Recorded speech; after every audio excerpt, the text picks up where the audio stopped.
May their souls rest in eternal peace. Amen.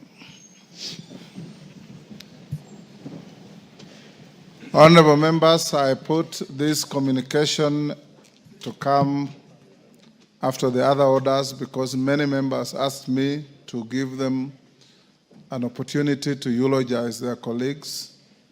I'll allocate 1 hour to this from now to 4:15, and each member who gets an opportunity will have a maximum of 2 minutes. Majority Leader.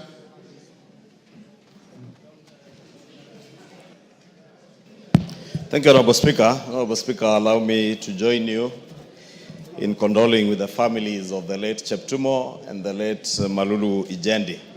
Honorable Speaker, I happen to have joined this House at the same time with the two members in the 11th Parliament, and I can attest to what you have said in your communication, that the two honorable members, the Senator for Baringo and the member for Malava, are indeed very dedicated public servants and leaders in their respective constituencies.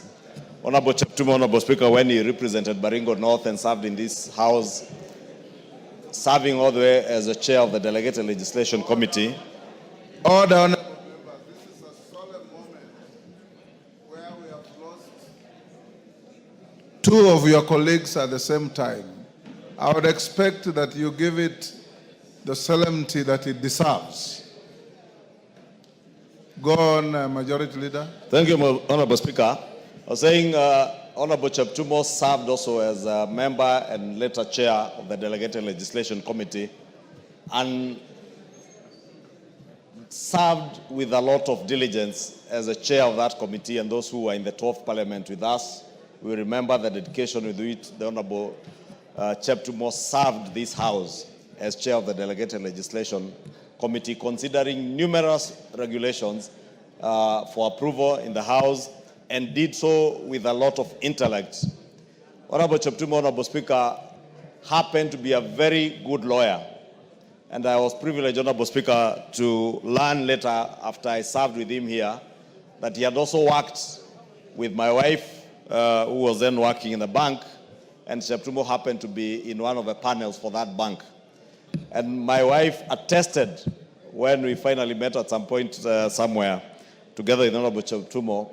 She attested how diligent Honorable Cheptumo was in conveyancing and how much even those who worked in the bank trusted the work of the late Honorable Cheptumo.